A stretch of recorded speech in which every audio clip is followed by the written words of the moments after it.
అసలు ఎవరైనా ఇంట్లోకి వస్తే లోపలికి వెళ్ళిపో అని సైగ చేయడం, బెదిరించేయడం. ఎవరు? అత్తనా? అత్తగారండి. అత్తగారు బ్రహ్మ రాక్షస అండి బాబు ఆవిడ.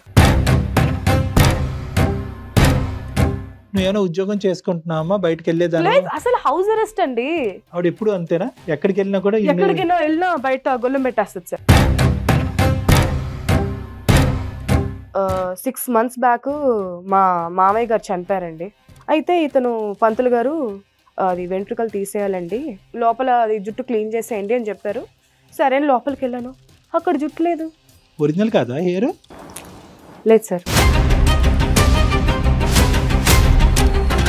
అసలు ఇంట్లో ఆడపడుచు తల్లి ఈ ముగ్గురు నా కళ్ళు కప్పేసి 3.5 ఏళ్ళు తెలియకుండా మేనేజ్ చేశాడు సార్.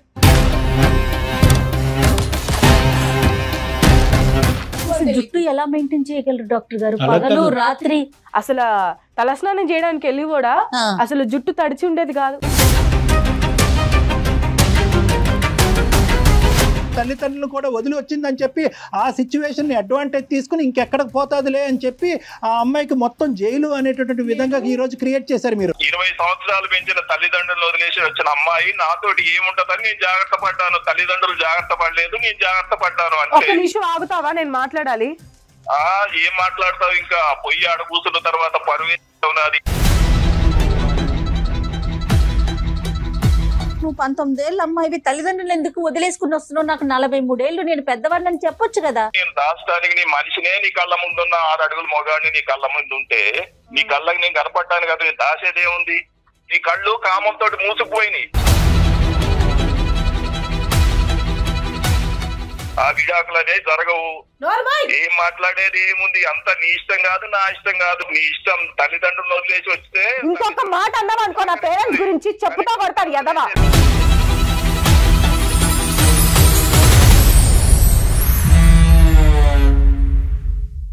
అత్యాధునికమైన టెక్నాలజీతో ఫెర్టిలిటీ ట్రీట్మెంట్ అందిస్తోంది మెడిసి IVF. మెడిసి హాస్పిటల్ సమర్పించు అందమైన జీవితం కార్యక్రమానికి స్వాగతం. నమస్తే కళ్యాణ్ గారు. నమస్తే జయ. కళ్యాణ్ గారు, సుమలత అనే ఒక అమ్మాయి మనకి వాట్సాప్ లో మెసేజ్ పెట్టింది, చాలా అర్జెంట్ అని. అత్తగారింట్లో పడుతున్న బాధలు భరించలేక కడుపును పుట్టిన బిడ్డను తీసుకొని ఫ్రెండ్ ఇంటికి వెళ్ళిపోయింది. సో అక్కడి నుంచి మనకి మెసేజ్ చేసింది అనమాట. ఇమీడియట్ గా మీతో మాట్లాడాలనిపించి ఈరోజు నేను తను వస్తానందండి, ఆల్రెడీ స్టూడియోకి రావడానికి తను సిద్ధంగా ఉందన్నమాట. పిలిపించాను. వెరీ గుడ్ అమ్మా. సో మన ముందే ఉంది సుమలత. నమస్తే డాక్టర్ గారు. నమస్తే జయ గారు. నమస్తే అండి. రైట్ సుమలత గారు, మీరు మెయిల్లో పెట్టింది నేను చూశాను పూర్తిగా, బట్ డాక్టర్ గారికి ఆడియన్స్ కి తెలియాలి కాబట్టి ఒక్కసారి అసలు మీ ఇష్యూ క్లియర్ గా చెప్పండి. నేను 19 ఏళ్ల వయసులో అండి, నేను అప్పుడు డిగ్రీ చదువుతున్నాను. నా జీవితంలో అలాంటి పాయింట్ ఆఫ్ టైంలో నన్ను ఒక పర్సన్ ఫాలో చేసేవారండి రెగ్యులర్గా. మా కాలేజ్కి నేను వెళ్ళే టైంకి అక్కడ ఉండేవారు, నేను మళ్ళీ కాలేజ్ రిటర్న్ అయిపోయే టైంలో అక్కడ కనిపించేవారు. అలా నన్ను ఒక 15 to 20 days 25 days వరకు ఫాలో చేశారు. సో 7 days తర్వాత మళ్ళీ నన్ను ఫాలో చేసే ప్లేస్ దగ్గర కాకుండా వెనక నుంచి నన్ను అబ్జర్వ్ చేస్తున్నాడు. సరే కదా అని చెప్పేసి నేను కూడా చూసి వెనక్కి తిరిగి నవ్వాను. తర్వాత ఒకానొక రోజు నా దగ్గరకు వచ్చి, మీరంటే నాకు ఇష్టం అని చెప్పారు, మిమ్మల్ని పెళ్లి చేసుకుందాం అనుకుంటున్నాను అన్నారు. నా గురించి మీకేం తెలీదు, నేనెవరో ఏంటో, నన్ను చూసి ఎలా ఇష్టపడ్డారు, అసలు నాలో ఏముందని మీరు ఇష్టపడ్డారు? అయితే లేదండి, నాకెందుకో మీతో ట్రావెల్ చేసి మీతో లైఫ్ షేర్ చేసుకోవాలనిపిస్తుంది అని చెప్పారు. సరే అండి, ఈ లవ్ అనే దాని మీద నాకు అంత ట్రస్ట్ లేదు, ఫస్ట్ మనం ట్రావెల్ చేద్దాం, ఒక ఫ్రెండ్ జోన్లోకి వెళ్దాం, అప్పుడు మన ఇష్టాలేంటి, మనం ఒకరు తెలుసుకోగలుగుతాం, మనం ఒకరంటే ఏంటి అనేది తెలుసుకోగలుగుతాం. సో అలా మనం ట్రావెల్ చేసిన తర్వాత మన ఇద్దరికి సెట్ అయితే మ్యారేజ్ చేసుకుందాం. అలా అనుకున్నామండి. ఇద్దరు అలా అనుకున్నారు? ఇద్దరు అలా అనుకున్నాం. ఎంతకాలంలో జర్నీ చేశారు? ఫైనల్ గా మ్యారేజ్ ఎప్పుడు చేశారు? ఒక 3 months వరకు చేసామండి జర్నీ. 3 months వరకు. అంటే ఈ 3 months సమయం నీకు సరిపోయిందమ్మా తను పూర్తిగా ఎవరు ఏంటి అనేది తెలుసుకోవడానికి? బాగుండేవాడు సార్, ఎక్కడికి పడితే అక్కడికి తీసుకెళ్లేవాడు, నేను ఏది అడిగినా కాదనేవాడు కాదు, చాలా బాగా చూసుకునేవాడు. 3 months లో ఎలాగమ్మా ఎస్ చెప్పావు? వెనక ముందు చూసుకోకుండా ఏం చూసి అంత ఇన్ఫ్లుయెన్స్ అయ్యో ఈ మనిషిని? సార్ చూడ్డానికి అచ్చం సినిమా హీరోలా ఉండేవాడు సార్. సినిమా హీరోలా తయారయ్యేవాడు, మంచి గాగుల్స్ పెట్టుకుని మంచి హెయిర్ స్టైల్, మంచి డ్రెస్సింగ్ స్టైల్, మాట తీరు కూడా చాలా పాష్ గా ఉండేది సార్. పర్ఫెక్ట్. చాలా చాలా అందంగా ఉండేవాడు. ఆ సినిమా హీరో మెయింటైన్ చేస్తారు కదా, అలా మెయింటైన్ చేశాడు సార్.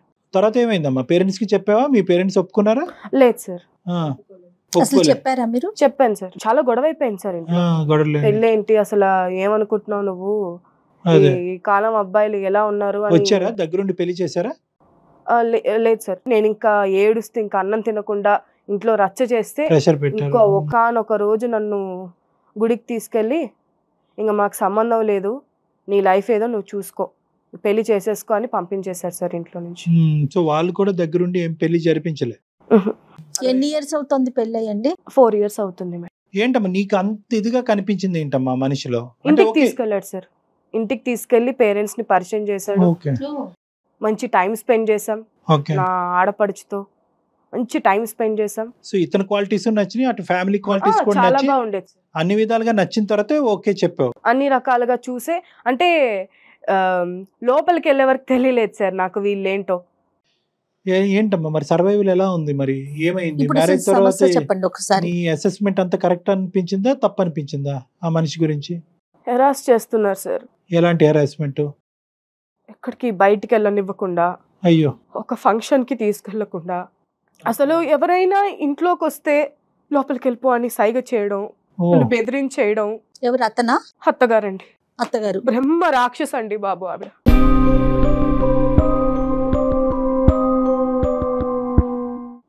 చూడ్డానికే మనిషి, బ్రహ్మ రాక్షసి. ఆడపడుచు ఆవిడ కన్నా పెద్ద బ్రహ్మ రాక్షసి. సరే వదిలేసే. అత్త భయంకరమైనటువంటి బ్రహ్మరాక్షసో ఏదో అన్నావు, ఆడపడుచు అన్నావు. ఇతను వచ్చి కాపాడేవాడా వాళ్ళు అనేటట్టు? లేదంటే ఇతను కూడా ఇంకో సైడ్ ట్రాక్ లో హింస పెట్టాడు? లేదండి, ఇతను సమర్థించుకునేవాడు. పోనీ ఇతని ప్రవర్తన ఎలా ఉండేది మీతో? నమ్ముతారో లేదో తెలీదు డాక్టర్ గారు, అతనికి నాకు ఏజ్ గ్యాప్ 24 years అండి.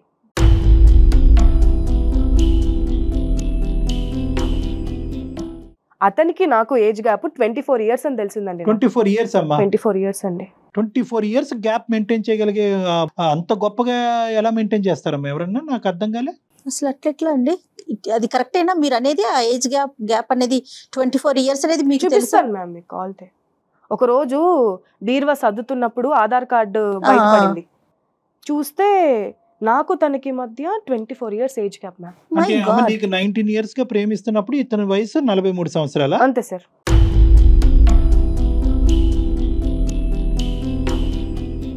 సో మ్యారేజ్ తర్వాత కూడా ఇతను ఆ మెయింటెనెన్స్ చూపెట్టేవాడమ్మా? డ్రెస్సింగ్ స్టైల్ గానీ? హెయిర్ మాత్రం ముట్టుకొని ఇచ్చేవాడు కాదు సార్.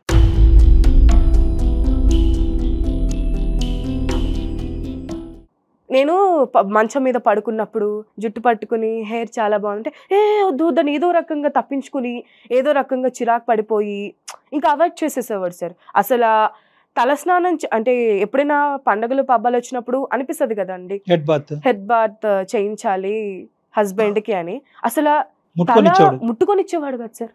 మామూలుగానే ముట్టుకోడు, ఇంకా తలస్నానం ఏం చేయనిస్తా. కానీ ఎందుకమ్మా? ఒరిజినల్ కాదా హెయిర్? లేదు సార్.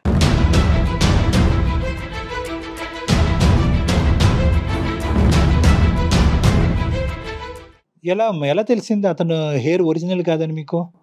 6 months బ్యాక్ మా మామయ్య గారు చనిపోయారండి. ఇప్పుడు చనిపోయిన తర్వాత ఉంటాయి కదా కార్యక్రమాలు, పిండ ప్రదానం, తల వెంట్రుకలు తీయడం. అయితే ఇతను పంతులు గారు అది వెంట్రుకలు తీసేయాలండి నాన్నగారు ఇలా ఇదయ్యారని చెప్తే, ఇంకా ఆయన వినలేదు ముందు, నేను జుట్టు చేయించుకోను అంటే, ఇంకా పంతులు గారు ఇంకా నేను పట్టుబడ్డాం అలా.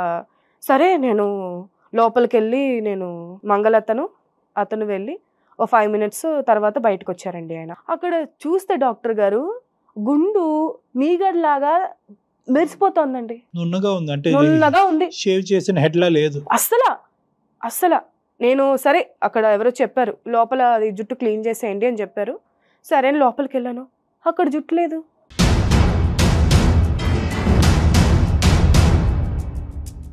మరి ఏముందమ్మా? సూట్ కేసు ఒకటి పైన ఉన్న సూట్ కేసు కింద పడిపోయింది సార్. ఆ సూట్ కేసు తీసి చూస్తే విగ్గు.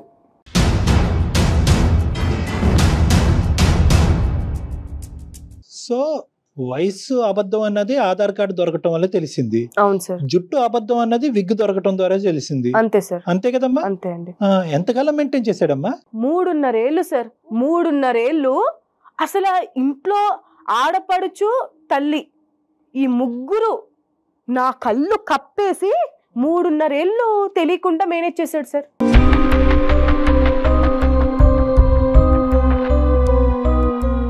వయసు తెలియకుండా ఇది జుట్టు విగ్గు అని తెలియకుండా ఎలా మెయింటైన్ చేయగలరు డాక్టర్ గారు? పగలు రాత్రి చెప్పాను కదా మ్యామ్. అదే అసలు తలస్నానం చేయడానికి వెళ్ళి కూడా అసలు జుట్టు తడిచి ఉండేది కాదు. ఈ స్థాయిలో మెయింటైన్ చేయడం అంటే కనుక చాలా కష్టం. అంటే ఆ విగ్ తయారు చేసినోడికి హ్యాట్స్ ఆఫ్. నిజంగా చెప్పాలంటే ఇతను మెయింటైన్ చేయడం ఒక ఎత్తు అయితే కనుక వాడు తయారు చేసిన విగ్ కూడా ఎలా సార్? అది విగ్ కనిపెట్టలేము సార్. అది ఒత్తుగా బలంగా అదే హీరోలు పెట్టుకుంటారు కదా అలా. సరే ఇవన్నీ ఒక ఎత్తమ్మా. సరే 24 years తేడా ఉంది అయినా కానీ మెయింటైన్ చేస్తున్నాడు, అదొక మోసం అన్నది నీకు అర్థమైంది. అట్లీస్ట్ మనిషి యొక్క ప్రవర్తన, నిన్ను బాగా చూసుకోవటం, కుటుంబ వ్యవహారాలు, పిల్లల్ని 24 గంటలు తాగడం మందు ఇది కూడా ఎన్నిసార్లు చెప్పాను, బుజ్జగించాను సార్, కాళ్ళు పట్టుకున్నాను సార్. నేను తాగొద్దండి, హెల్త్ ఖరాబ్ అయిపోతుంది, తాగొద్దు తాగొద్దు తాగొద్దు ఎన్నిసార్లు చెప్తాం సార్. అలసిపోయాను సార్ నేను.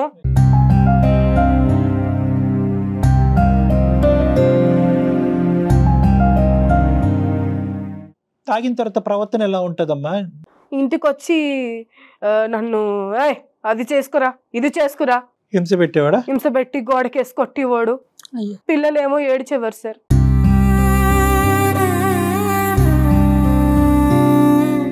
నువ్వేమో ఉద్యోగం చేసుకుంటున్నావా? బయటకు వెళ్ళేదాన్ని? అసలు హౌస్ అరెస్ట్ అండి. House arrest. బయటకు అసలు బయట అడుగు పెట్టించేవారు కాదు. అది బ్రహ్మరాక్షసి మా అత్తయ్య. అది కళ్ళతోనే అది సూర్యకాంతం మించింది. అది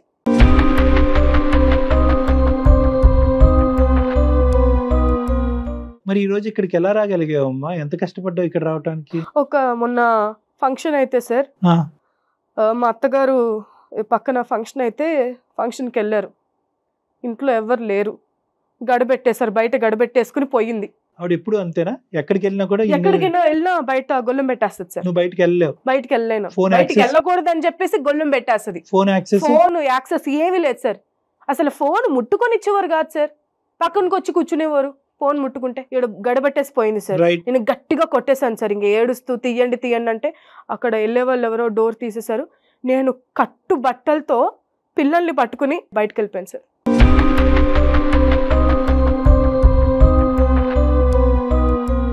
ఇన్ని రోజులు బట్టి, ఇన్ని సంవత్సరాలు బట్టి నీ మ్యారేజ్ లైఫ్ లో ఇటువంటి అవకాశం ఎప్పుడు రాలేదమ్మా? లేదంటే ఇప్పుడు రియలైజ్ అయ్యి బయటకు వచ్చావా? అవకాశాలు ఉన్నా వాడుకోకుండా ఇప్పుడు రియలైజ్ అయ్యి ఇంక నేను ఈ నరకాన్ని భరించలేనని చెప్పి బయటకు వచ్చేసాను సార్. Right, okay. ఏం చేసావమ్మా బయటకు వచ్చి? ఇక్కడ వరకు ఎలా వచ్చావు? నా స్కూల్ మేట్ ఒక అమ్మాయి ఉంది, పవిత్ర అని. ఓకే. ఇక్కడే బాలానగర్ లో ఉంటారు. సో ఇంకా నేను తీసుకుని వాళ్ళ ఇంటికి వెళ్ళిపోయాను మేడం. ఓకే. అయితే తను చెప్పారు నాకు ఇక్కడ అందమైన జీవితం అని చెప్పేసి ఒక ప్రోగ్రామ్ ఉంది, అక్కడ అన్ని పరిష్కరిస్తారు డాక్టర్ గారు ఇంకా జై గారు. ఓకే. సరే ఇప్పుడు ఏ ఉద్దేశంతో ఇక్కడ మా దగ్గరకు వచ్చాము? ఏ విధంగా ఎలాగా బయటపడ్డావు? ఆ మనిషి నీకు కావాలా వద్దా? వద్దు సార్. ఇంకా ఇంత జరిగాక నేను ఇతనితో ఉండదలుచుకోలేదు మ్యామ్. ఇంకా నాకు లైఫ్ లో హ్యాపీనెస్ లేదు, ఒక కంఫర్ట్ జోన్ లాగా నేను ఫీల్ అవ్వడం లేదు. నా పిల్లలు రిస్క్ లో ఉన్నారు. ఇప్పుడు రేపో మాపో తాగొచ్చి నా పిల్లల్ని కొడితే, వాళ్ళకి ఏదైనా అయితే, ఇంకా ఇలాంటి మనిషితో నాకు వద్దండి. ఇప్పుడు అంతా అయిపోయిన తర్వాత నువ్వు బయటకు వచ్చిన తర్వాత వాడికి చెప్పేది ఏందమ్మా? ఏం చెప్పాలని అనుకుంటున్నావు? ఏమో సార్, ఇప్పుడు మళ్ళీ నేను ఇంట్లో నుంచి వెళ్ళిపోయాను కదా సార్. రైట్. మళ్ళీ మా పేరెంట్స్ కి ఏమైనా ఫోన్ చేసి వాళ్ళని ఎక్కడ ఇబ్బంది పెడతాడనే భయం ఉంది సార్ నాకు. పర్మనెంట్ గా దిస్ ఇష్యూ ఇస్ క్లోజ్డ్, నీకు నాకు ఎటువంటి సంబంధం లేదు, నువ్వు ఏబీసీ టార్చర్ పెట్టావు కాబట్టి ఇంకా ముందు నుంచి నా లైఫ్ లో దూరి నన్ను హింస పెట్టద్దు అనేటటువంటి ఒక ఫైనల్ మాట చెప్పడం గురించి. అంతే సార్. అంతే కదా? అంతే. ఎగ్జాక్ట్లీ అండి. సరే ఇప్పుడు ఈ ఫోన్ అనేది నీ ఫ్రెండ్ ఫోన్ అని అంటున్నావు, మరి ఇందులోంచి చేస్తే అతను ఎత్తుతాడా ఫోన్? ట్రై చేస్తారా? ట్రై చేద్దాం. ట్రై చేయండి.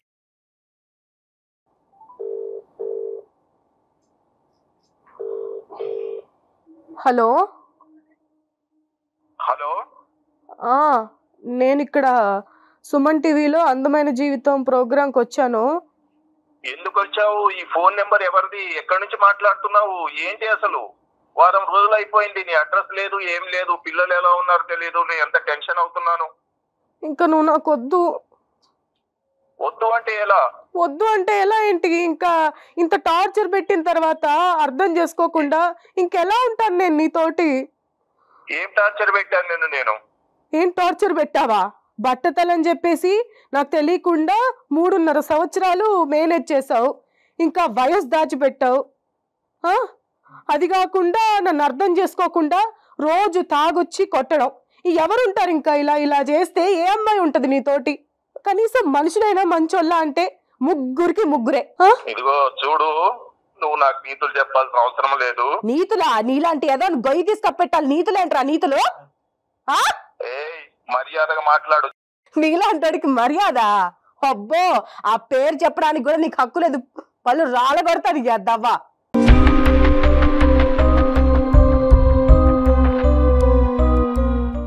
ఎదవా అనే స్టేజికి వచ్చావంటే చాలా దూరం పోయింది నీ ఎవ్వరం. ఎవ్వరో అలా ఊరుకుని ఇన్ని రోజులు ఉన్నాను కాబట్టే. ఏమనుకుంటున్నావు నువ్వు? డాక్టర్ గారు చూసారు కదా ఇతని బిహేవియర్. బాబు తమ్ముడు, నీ పేరేంటన్నా? నా పేరు సుధాకర్ అండి. బాగుంది పేరు. కాదు, ఇప్పుడు ఈ అమ్మాయిని ఏంటి ఇబ్బంది పెట్టేది? ఆ అమ్మాయి పరుగున వచ్చింది ఒక జైల్లోంచి విడుదలైనటువంటి ఒక ఖైదీలాగా చెమటలు కక్కుకుంటూ 4.5 సంవత్సరాల పాటు ఆ అమ్మాయిని ఒక చావనివ్వలేదంట కదా మీరు. ఆ అమ్మాయి పరిగెట్టుకుని ఈ రోజు ఇక్కడికి వచ్చి మా వేదిక ఉంది కాబట్టి తన బాధను విలపించుకుంది. ఈ రోజు నీతో మాట్లాడితే అసలు నీకేమైందని అడుగుతున్నావు. ఏమైందేంటి? ఆ అమ్మాయికి ఏం అవ్వలేదా? ఏం అవ్వకుండానే ఈరోజు ఇక్కడ వచ్చి కూర్చుందా ఏంటి? అసలు మీ ఏజ్ దాచిపెట్టవలసినటువంటి విగ్గులతో మేనేజ్ చేయవలసిన అవసరం ఏముంది అయ్యా నీకు? నేను చెప్పింది కూడా మీరు ప్రశాంతంగా వినండి. వినటానికి రెడీగా ఉన్నామండి, చెప్పండి, మీరు చెప్పండి. ఇప్పుడు నేనేమంటున్నా, 20 సంవత్సరాలు పెంచారు తల్లిదండ్రులు ఇద్దరిని వదిలేసి నా దగ్గరకు వచ్చిందంటే తల్లిదండ్రులు మోసం చేసిందా లేదా?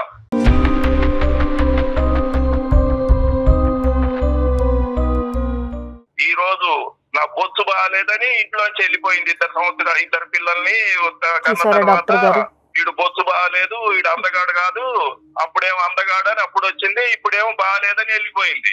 సరే, ఇంకా అవసరం తల్లిదండ్రులతో అవసరం వెళ్ళిపోయింది, ఇక్కడ భర్తతో అవసరం వెళ్ళిపోయింది. మరి ఆ పిల్లలు ఏం కావాలి? వాడిని నమ్మే కదా సార్ నేను వెళ్ళాను. వాడిని నమ్మే కదా మేడం నేను వెళ్ళాను. ఒక ట్రస్ట్ వచ్చిన తర్వాతే కదా, ఒక బాండ్ వచ్చిన తర్వాత, ఒక ట్రస్ట్ వచ్చిన తర్వాతే ఎవరైనా ఒక స్టెప్ తీసుకుంటారు. 43 ఏళ్ళు నీకు, అప్పుడు నీకు ఆ మాత్రం ఇంగితం లేదా?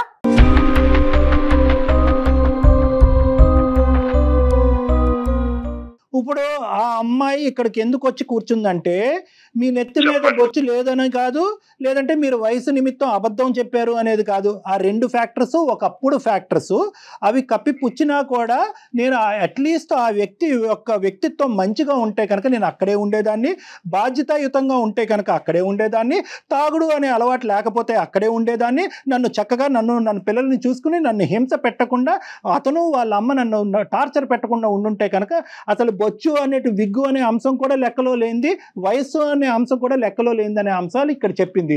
మరి ఇవి కరెక్టా కాదా? మీరు తాగి రావటం అనేది కరెక్టా కాదా? తాగి వచ్చి ఆ అమ్మాయిని హింస పెట్టడం అనేది కరెక్టా కాదా? తాగే మాట వాస్తవం, అందులో ఏమీ అబద్ధం లేదు. తాగి కానీ ఎప్పుడు కూడా నేను ఆమెని శారీరకంగా హింసించలేదు, ఫిజికల్ గా మంచిగానే చూసుకున్నాను కాబట్టి పిల్లలు పుట్టారు. పిల్లలు ఏమైపోయారని అడిగాను కదా ఫోన్ చేసినప్పుడు. కాదు ఇప్పుడు కొన్ని తప్పులు ఉండొచ్చు. నేనేమి పరిపూర్ణ సచ్చిదానంద స్వామిని కాదు. నేను కూడా మరీ అంత ఆమె చెప్పినంత మూర్ఖుణ్ణి కాకుండా కాదు. అలా కాదు. ఇప్పుడు మీ ఆవిడ పెళ్ళయిన తర్వాత ఎన్ని సందర్భాల్లో ఇల్లు వదిలి బయటకు వెళ్ళింది, ఎన్ని సందర్భాల్లో మీ ఆవిడ ఫోన్ అనేటటువంటి దాన్ని మొహం చూసింది, ఎన్ని ఫంక్షన్లకు మీ ఆవిడ వెళ్ళింది? అవును డాక్టర్ గారు, ఏం చేద్దాం, ప్రేమ అనేది ఒక మైకం, ఒక మోహం. తనే జీవితం అనుకున్నా, తనతోటే కాలం గడిపా, అందుకనే అట్లా చేశా. కానీ నాకేం లేదు, తను ఎక్కడ నాకు దూరం అయిపోతుందో అని ఒక అందమైన జీవితం అనుకున్నాను. తనతోటే ఉన్నాను, తనతోటి 24 గంటలు చేయాలని, తన అందం కోసం అట్లా అయిపోయాను డాక్టర్ గారు. అంతేగాని నాకు వేరే ఉద్దేశం ఏం లేదు. వేరే ఉద్దేశం ఏమీ లేదు. మీకేమొచ్చి మీకు ఒక ఉద్దేశం, దానికి ఒక సెక్యూరిటీ పోలీస్ ఏమొచ్చి మీ అమ్మ బయటకు వెళ్తే కనుక బయట నుంచి గడియలు పెడతారంట, తాళాలు పెడతారంట, ఫోన్లు వాడినెవరంట. తాళాలు గడియలు పెడితే తను బయటికి ఎలా వస్తుంది డాక్టర్ గారు? ఫోన్లు మాట్లాడిపోవటం అయితే నిజమే, కొంచెం స్వేచ్ఛను అయితే ఇవ్వకపోవటమే నిజమే. కొంచెం ఏంటండి, అసలు ఏం స్వేచ్ఛ ఇచ్చారండి ఆవిడకి? కేవలం ఆ అమ్మాయి చేసినటువంటి ఏకైక తప్పిదం బహుశా ఈ ప్రోగ్రామ్ చూసేటటువంటి ప్రతి ఆడపిల్ల నేర్చుకోవాల్సింది ఏంటంటే, ఒక మగాడిని, ఒక ప్రేమించేటటువంటి వాడిని అసెస్ చేసేటప్పుడు కేవలం వాడు అందచందాలు ఉన్నాయా, నెత్తి మీద అసలు అది ఒరిజినల్ హెయిరా, అది విగ్గా అనేది కూడా గుడ్డిగా తెలుసుకోకుండా ప్రేమలో అనే మత్తులో పడటం, తల్లిదండ్రులు ఎందుకు ఆపుతున్నారు అనేది అర్థం చేసుకోకుండా అదే మైకంలో కొట్టుకుపోవటం. ఈ అమ్మాయి దానికి సమయం సందర్భం తీసుకున్నటువంటిది 3 నెలల వ్యవధి తీసుకుంది. కాబట్టి ఈ రోజు ఈ అమ్మాయి మీ అందరికీ చులకన అయిపోయింది. మరి ఏం చేస్తారు? తప్పు చేసినప్పుడు తను కూడా తప్పు చేసిందా లేదా? ఏం తప్పు చేసిందండి? తల్లిదండ్రులు వదిలేసి మిమ్మల్ని నమ్మి రావటం అనేది తప్ప? తను చేసిన తప్ప? మరి తల్లిదండ్రులు మోసం చేసింది. 20 సంవత్సరాలు కని పెంచిన మీకు ప్రేమించేటటువంటి అమ్మాయి అందంగా ఉంది ఎందుకు వచ్చింది కాదు. ఈ రోజు తల్లిదండ్రులు వదిలేసింది, నన్ను వదిలేసింది. ఏమండి, అందుకనే నేను జాగ్రత్త పడ్డాను. ఏ రోజు సందర్భంగా వాడుకుంటున్నాడు. తల్లిదండ్రులు లేనటువంటి లోటుని తీర్చాలి, అంతేగాని తల్లిదండ్రులు కూడా వదిలి వచ్చిందని చెప్పి ఆ సిచ్యువేషన్ ని అడ్వాంటేజ్ తీసుకుని ఇంకెక్కడికి పోతాదిలే అని చెప్పి ఆ అమ్మాయికి మొత్తం జైలు అనేటటువంటి విధంగా ఈ రోజు క్రియేట్ చేశారు మీరు. 20 సంవత్సరాలు పెంచిన తల్లిదండ్రులు వదిలేసి వచ్చిన అమ్మాయి నాతోటి ఏముంటదని నేను జాగ్రత్త పడ్డాను. తల్లిదండ్రులు జాగ్రత్త పడలేదు, నేను జాగ్రత్త పడ్డాను. ఒక్క నిమిషం ఆగుతావా? నేను మాట్లాడాలి. ఏం మాట్లాడతావు? ఇంకా పొయ్యి ఆడ కూర్చున్న తర్వాత పరువు కూర్చొని ఇంకేం మాట్లాడతావు? పరువు కూడా ఉందా? చూసారా డాక్టర్ గారు, పరువు అంట. ఇప్పుడు ఆ అమ్మాయి ఆల్రెడీ ఇక్కడ ఒక నిర్ణయం తీసుకునే ఇక్కడికి వచ్చి కూర్చుంది. ఇంకొక దారి అంటూ ఆ అమ్మాయి ఇక్కడ ఏం మాకు చూపెట్టలేదు. అంటే ఏంటంటే ఇక్కడ కౌన్సిలింగ్ చేయటానికో లేదంటే మిమ్మల్ని ఒక మంచి వ్యక్తి కింద మార్చడానికో ఈ పెళ్లి కలపటానికో అనేటటువంటి ఆప్షన్స్ ఆ అమ్మాయి ఇవ్వలేదు. ఇక్కడికి వచ్చి ఏమందంటే, ఈ టార్చర్ భరించలేకనే ఇక్కడ కూర్చున్నాను, ఇక్కడ కూర్చోవటానికి ఒకే ఒక అంశం ఏంటంటే కనుక ఆ ఫ్యూచర్లో ఆ మనిషి మళ్ళీ నా జీవితంలో రాకూడదు, నేను ఎక్కడున్నాను అనేటటువంటి ఆలోచన అతనికి రాకూడదు, మా పేరెంట్స్కి వెళ్ళి ఎటువంటిది కమ్యూనికేట్ చేయకూడదు, ఈ పెళ్లి ఇక్కడితో తెగినట్టే అనే అంశం మీకు కమ్యూనికేట్ చేయడం గురించి మా ద్వారా మీతో మాట్లాడమని చెప్పింది. వయసు అప్పుడు ఎందుకు దాచారు? నా నెత్తి మీద ఉన్నది ఒరిజినల్. అవునండి, నేను మంచోడిని కాదు, వయసు నేను దాచడం ఏందండి? నన్ను చూసి ఆ అమ్మాయి కూడా మోహం పడింది కదా. అది లేదు, నువ్వు అవసరం లేదు నాకంటే. మరి పిల్లలు ఏమైపోతారు చెప్పు? నువ్వు చెప్పు, పిల్లలు ఏమైపోతారు? ఆ రోజు తల్లిదండ్రుల మాట విన్నావా నువ్వు? నీ సుఖం నీ సంతోషం నీదే గాని ఎదుటోళ్ళది నీకు అవసరమే లేదు. అంతా నీ వర్షనే. మళ్ళా ఒక అందమైన జీవితం, మళ్ళీ వీళ్ళందరూ నన్ను బదనాం చేసి మళ్ళీ ఆ డాక్టర్ గారు నన్ను తిడుతున్నాడు. 43 సంవత్సరాలని. అతను అంత మంచి ఉత్తముడైనప్పుడు నువ్వు 19 ఏళ్ళ అమ్మాయివి తల్లిదండ్రులు ఎందుకు వదిలేసుకుని వస్తున్నావు? నాకు 43 ఏళ్ళు, నేను పెద్దవాడిని చెప్పొచ్చు కదా. నీ వయసు ఎందుకు దాచావు?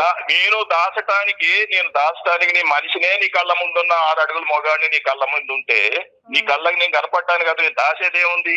నీ కళ్ళు మూసుకుపోయినాయి, నీ కళ్ళు కామంతో మూసుకుపోయినాయి. మూసుకుపోయి మోహంతో నాతో వచ్చావు నువ్వు.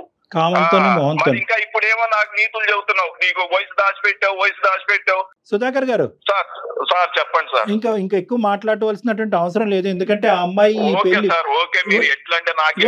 ఒక 2 నిమిషాలు నేను మాట్లాడి నేను ఫోన్ పెట్టేస్తాను. ఫోన్ చేసింది మేమే కదా, మీరు కాదు కదా. సో నేను ఒక 2 మాటలు చెప్పి, నేనైతే ఫోన్ చేయలేదు, మీరే చేశారు. అందుగురించి అగౌరవపరిచారు మీరు. అయినా కానీ నేను విన్నాను. నేనే అగౌరవపరిచానండి? నీ వయసు బట్టబయలు చేయటం అగౌరవపరచటమా? ఏం టార్చర్ చూపెట్టారు ఈ 4 సంవత్సరాలు అనేటువంటిది మాకు కళ్ళకు గట్టినట్టుగానే కనిపించింది. మీతో ఇంకా మాట్లాడవలసినటువంటి అవసరం లేదు. ఒకప్పుడు పిల్లలు, డివోర్స్ అనేటటువంటి అంశాలు తేల్చుకోవాలంటే కనుక ఆ అమ్మాయికి కావాల్సినటువంటి లీగల్ హెల్ప్ మేము ఇస్తాము, మీకు కావాల్సినటువంటి లీగల్ హెల్ప్ మీరు తీసుకోండి. తద్వారా ఏంటంటే ఈ విడాకుల ప్రక్రియ అనేది ముందుకెళ్తుంది. పిల్లలు ఎవరి దగ్గర ఉంటారు, ఎంతసేపు ఉంటారు అనేటువంటిది కోర్టు నిర్ణయిస్తుంది. ఓకే, ఇవ్వండి. మీరు నాకు కాల్ చేశారు, మీరే అంతా చెప్పారు. మీ ఇష్టం, మీ వర్షన్ మీది. ఆ విడాకులు అనేవి జరగవు. తన జీవితాంతం నాతోటే కలిసి ఉంటది.